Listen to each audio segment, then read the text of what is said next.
المبارك وأعظم بها من نعمة. أيها الإخوة المؤمنون، إن الله سبحانه وتعالى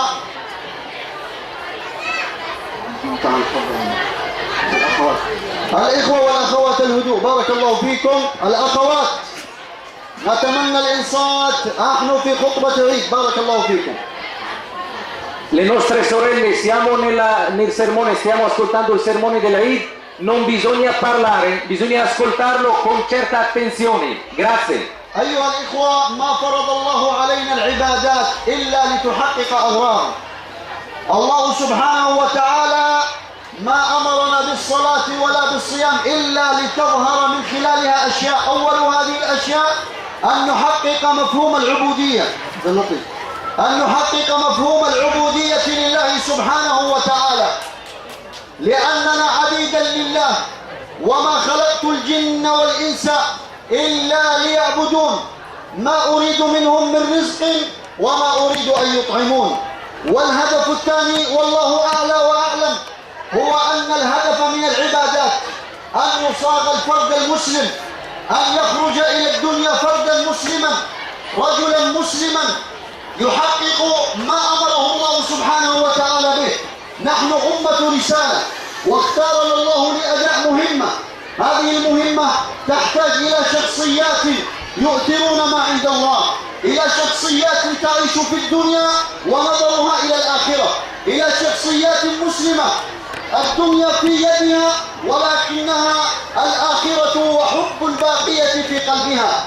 العبادة تخرج الفرد المسلم الصحيح في عقيدته، السليم في عبادته، المثقف الفكر، المتين الخلق، القادر على الكسب، القوي الجسم، الحريص على وقته، النافع لغيره. هذا هو المسلم الذي تخلو منه الأرض هذه الأيام. أيها الإخوة، عدد المسلمين كثر ولكن النوعية، ذلك المسلم الذي يعرف قيمته ويعرف هدفه ويعرف رسالته، هذا هو الذي يضيع ويغيب في هذه الأزمنة. ولذلك تأتي العبادات، يأتي رمضان وتأتي الجمعة ويأتي الحج وتأتي الزكاة لتصوغ هذا الفرد ولتوجد هذا المسلم الذي إن وجد ظهر نور الله، والذي إن وجد عمرت الأرض بالخير، والذي إن وجد عاد الإسلام كما كان في سابق الزمان، راياته مرفرفة وأعلامه خفاقة وصوته يملأ الدنيا وكلمته هي العليا. إن هذا الفرد المسلم أيها الإخوة الكرام، إن هذا المسلم إن وجد الإنسان الخائف من الله الذي يعرف واجبه ودوره. هذا المسلم إن وجد البيت المسلم، البيت الذي يعمر بالقرآن، البيت الذي يعمر بسنة رسول الله صلى الله عليه وسلم، البيت المبني على التقوى، البيت المليء بالمحبة والمودة والرحمة، البيت الذي يتخرج منه البار بوالديه، الخادم لدينه، الذي يعرف مهمته ورسالته في الحياة. يقول الله سبحانه وتعالى في محكم كتابه: وأمر أهلك بالصلاة واصطبر عليها لا نسألك رزقا نحن نرزقك والعاقبة للتقوى. ويقول الله سبحانه وتعالى: يا أيها الذين آمنوا قوا أنفسكم وأهليكم نارا وقودها الناس والحجارة. نحن اليوم نتمنى ذلك البيت المسلم، ذلك البيت الذي يقوم على الهدوء والسكينة والمودة والرحمة. ومن آياته أن خلق لكم من أنفسكم أزواجا لتسكنوا إليها وجعل بينكم مودة ورحمة، إن في ذلك لآيات لقوم يتفكرون. أيها الإخوة، وإذا وجد البيت والفرد ظهر المجتمع، صرنا مجتمعا مسلما، مجتمعا تسود بيننا المودة والرحمة والتراحم والتكاتف والتعاطف. قال الله سبحانه وتعالى: إنما المؤمنون إخوة. وقال رسول الله صلى الله عليه وسلم: مثل المؤمنين في توادهم وتراحمهم وتعاطفهم كمثل الجسد الواحد إذا اشتكى منه عضو تداعى له سائر الجسد بالسهر والحمى.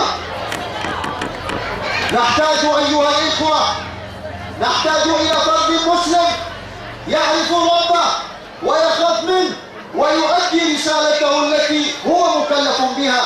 نحتاج إلى بيت يقوم على الإيمان على التقوى، بيت أهله مصلون، أهله يخافون الله، يتحرون الحلال، وبذلك يأتي المجتمع المتحاب المتراص الذي كلمته واحدة، والذي يشعر أي فرد فيه بما يشعر به إخوانه. نريد أن نكون كما وصفنا رسول الله صلى الله عليه وسلم كالجسد الواحد. أيها الإخوة المؤمنون، وفي مثل هذا المقام الذي يجتمع فيه العدد الكثير من المسلمين نحب أن ننبه بعض تنبيهات، ونحن ربما نلتقي مع البعض لمرة واحدة. نقول أيها الإخوة، نوصي أنفسنا بالصلاة، الصلاة وما ملكت أيمانكم. العهد الذي بينكم وبين غيركم من المسلمين هو الصلاة. لا فرق اليوم بين المسلم وغيره إلا بتوحيد الله وأداء هذه العبادة. الصلاة ركن الدين، من هدمها هدم دينه. الصلاة أيها الإخوة الكرام أول ما نحاسب عنه يوم القيامة، وإنسان بلا صلاة إنسان معرض للخطر، وهو على خطر عظيم إن مات على ذلك. أيها الإخوة المؤمنون، ونوصيكم في مثل هذا الموضع وفي مثل هذا المقام بالتسامح والتصافح والتصالح ونسيان الخصومة ونسيان الشحناء، فالله سبحانه وتعالى لا يقبل إلا من المتحابين. وأما المتخاصمين المتشاحنين فإنه يقول أنظروا هذين حتى يصطلحا.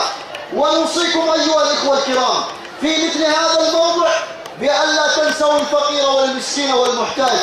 لا تغرنكم فرحة العيد وتنسوا إخوانكم ولو بمشاعركم وأحاسيسكم.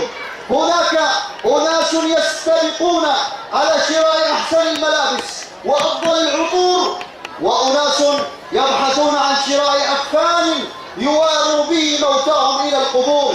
إخواننا في سوريا وإخواننا في ميانمار العيد عندهم ليس عيد، العيد عندهم ليس عيد. الهدايا العيدية هي صواريخ تأتيهم من فوق رؤوسهم وقذائف تدمر منازلهم، ولذلك لا ينبغي أن ننساهم أيها الإخوة، ولا ننسى إخواننا الذين معنا ممن ألجأتهم الحاجة وعاكستهم الظروف وابتلاهم الله سبحانه وتعالى بالأزمة التي قل بها ذات أيديهم، ولذلك لا ننساهم بالمواساة، ولا ننسى أبنائهم بإدخال الفرحة والسرور، ولا ننسى في مثل هذا الموطن أيها الإخوة الكرام أن نوصي إخواننا بأن يوسعوا على أبنائهم، وأن يدخلوا الفرحة في بيوتهم، وأن يجعلوا من هذا اليوم يوما للأسرة، يوما للخروج مع العائلة، يوما بعد طول شهر رمضان المبارك ليكن يوما للأولاد لإدخال الفرحة عليهم. ولا ننسى أيها الإخوة الكرام أن نوصي إخواننا بنسائهم خيرا. نوصيكم بنسائكم خيرا، أحسنوا إليهم وعاشروهن بالمعروف، وخيركم خيركم لأهله. وكذلك الأخوات الفاضلات عليكن أن تعن أزواجكن على بركن، وعليكن أن تتعلمن اليسر والسهولة والمسامحة، وأن لا تجبر إحداكن زوجها على إظهار خلقه الآخر، فلنعاون بعضنا بعضا أيها الإخوة الكرام على الخلق الفاضل وعلى الفعل الجميل. ولا ننسى أيها الإخوة الكرام في مثل هذا الموطن المبارك أن نذكر الإخوة بأن يؤدوا زكاة الفطر، وكان الأولى أن يؤدوها قبل ذلك. وأيضا نوصيكم بما أوصى به رسول الله صلى الله عليه وسلم بصيام 6 أيام من شوال. هذه الأيام كأنها برهان ودليل أننا أحببنا الصيام وفرحنا به، وقد قال حبيبنا صلى الله عليه وسلم: من صام رمضان وأتبعه 6 من شوال كان كصيام الدهر. نسأل الله سبحانه وتعالى أن يوفقنا وإياكم. أقول ما تسمعون وأستغفر الله العظيم لي ولكم فاستغفروه، وهناك بقية للكلام إن شاء الله في الخطبة الثانية. نستمع الآن إلى الترجمة. Nel nome di Allah, il misericordioso, il compassionevole. La lode appartiene ad Allah, il Signore dei mondi. La festa dell'Eid, cari fratelli, gentili sorelle, non è una gioia per la liberazione del peso di Ramadan. La festa dell'Eid è la gioia per il completamento della grazia di Dio e per massimizzare chi ci ha concesso di finire il mese di Ramadan. Ringraziamolo, come ha detto nel Sacro Corano, affinché completiate il numero dei giorni e proclamiate la grandezza di Allah che vi ha guidato affinché lo ringraziate. Il culto dell'Islam è venuto per tanti o per diversi obiettivi. Primo, il culto è adorazione e sottomissione ad Allah. Dio dice: ho creato i diavoli e la gente se non per adorarmi. Secondo, la formazione del singolo e della società musulmana, fedeli, con comportamenti giusti ed esemplari. Sì, cari musulmani, è necessario l'esistenza del musulmano praticante, puro nella sua fede, ed con un pensiero intellettuale appassionato di suo tempo e vantaggioso per gli altri. Questa persona può essere solo attraverso la devozione e l'obbedienza a Dio Onnipotente, la preghiera, il digiuno, la lettura del Corano e il pellegrinaggio alla Mecca, casa di Allah, e tutti i comportamenti giusti. Nel caso si trova questa persona, allora si può verificare una famiglia basata sulla pietà, la preghiera, la fede, sull'amore e la compassione. Allah dice: o voi che credete, scongiurate voi stessi e le vostre famiglie dall'inferno. E Allah ha detto anche: di alla tua famiglia di pregare e farlo con pazienza. Dopo questo dobbiamo essere una comunità musulmana basata sulla reciproca compassione, sull'amore, il rispetto e la cooperazione in materia di giustizia e di pietà. La nostra comunità è basata sulla solidarietà e l'unità dei suoi componenti e non sulle divisioni.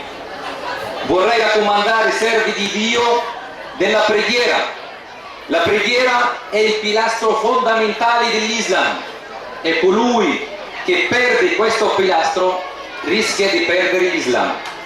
Vorrei raccomandare di continuare ad avvicinarci a Dio e non allontanarci dopo il mese di Ramadan, perché noi adoriamo Dio e non adoriamo il Ramadan, e chi adorava Ramadan adesso si è andato, e chi adorava Dio, Dio c'è per sempre. Adesso vorrei raccomandare anche della tolleranza, della riconciliazione e dimenticare i litigi. Oggi è un giorno di grandi gioia, di amore, di generosità e di solidarietà. Vorrei raccomandare alle nostre sorelle del hijab, simbolo di castità. Bisogna avere interesse per imparare la materia di religione, perché è l'unica garanzia di vittoria in questo mondo e al giorno di giudizio. Raccomandiamo agli uomini, alle donne, ai vecchi e ai giovani di fare del bene, di pazientare e di perdonare. Vorrei infine raccomandare di digiunare i 6 giorni di Shawwal, perché chi digiuna i 6 giorni di Shawwal è come se avessi digiunato tutta la vita. Grazie per l'ascolto e auguri di buona e grande festa. Barakallahu. الحمد لله على إحسانه والشكر على توفيقه وامتنانه وأشهد أن لا إله إلا الله وحده لا شريك له تعظيما لشانه وأشهد أن محمدا عبده ورسوله الداعي إلى رضوانه. أما بعد أيها الإخوة المؤمنون، لا ننسى إخواننا من الدعاء فارفعوا أيديكم.